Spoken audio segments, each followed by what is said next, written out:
This is the Randi Rhodes Show on 960 KNEW and online at 960KNEW.com. It's BS News for this Monday, St. Hangovers Day 2013. And away we go. Dateline, CPAC man. Rand Paul won this weekend's presidential straw poll at CPAC with 25% of the vote. The CPAC straw poll is considered an important springboard to a lifetime of winning CPAC straw polls and getting 25% in general elections. To mock New York Mayor Michael Bloomberg, Sarah Palin delivered her speech at CPAC while sipping on a big gulp soft drink through a straw. As though Sarah Palin didn't already suck enough. Also at CPAC this weekend, former Chris Christie groupie Ann Coulter made a fat joke about Christie. Coulter doesn't have to worry about anyone making jokes about her weight. She doesn't have any. Dateline, the Pope and the dope. John Boehner turned down an opportunity to fly to Rome to be part of the official U.S. delegation for the installation of the new Pope. Insiders say Boehner can't fly because TSA rules prohibit flammable liquids. And unless he has 2 weeks to dry out, John Boehner's blood is a flammable liquid. Dateline, any port in a storm. Republican Senator Rob Portman says he had a change of heart on gay marriage after his own son came out as gay. Portman would presumably have reasonable positions on other issues, too, if only he had a son who needed food stamps to make ends meet, a son who immigrated here from Mexico, or a son who became pregnant and can't afford the baby. Just imagine. Finally, Dateline, King of the World. An Australian billionaire is planning to build an exact replica of the Titanic and have it sail the exact route that the original Titanic failed to complete. There will be differences, however. The first Titanic was billed as unsinkable. The new Titanic will have the slogan, "Come on, what are the odds?" God himself could not cure this headache. It's BS News for Monday. See you next weekend. Thank you, Duffy. Oh, my God.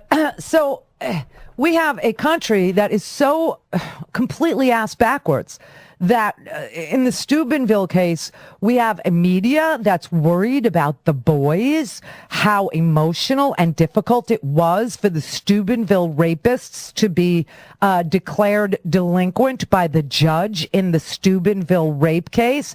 Yet Poppy Harlow saying how heartbreaking it was to watch them cry after they were sentenced to a year in prison. A year. 1 year, maybe till they're 21. That remains to be seen. One guy got 2 years, one guy got 1 year. The 2 years was because he posted naked pictures of a minor. The 1 year was because he raped a girl who was too drunk to, back him off. And the media is just sitting there, those poor boys. And this is going to haunt them for the rest of their lives. And how horrible. Are you freaking kidding me? This is where we are now, and on my Facebook page, and people are posting on the internet and all over the place, going, "Hey, she put herself in this situation because she drank." Bloggers and Breitbart and the right wing all saying that the victims are the boys, not the girl who was raped and urinated on.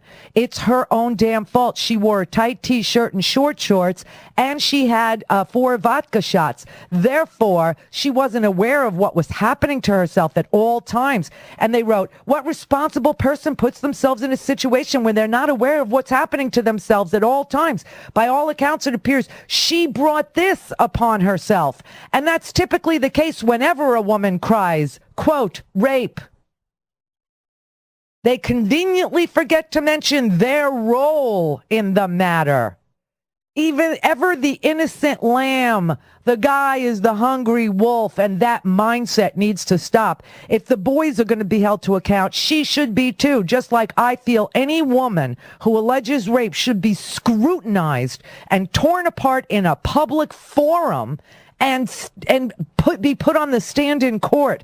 Where's her accountability? She went to a party like that. A petite little girl, I swear I'm reading this. This is from some book author. A petite little girl dressed in clothing that I feel practically invited and maybe even begged for trouble. Where's her accountability in this situation? One can ill blame the boys for taking her up on what appears to be an offer to the boys in attendance at that party.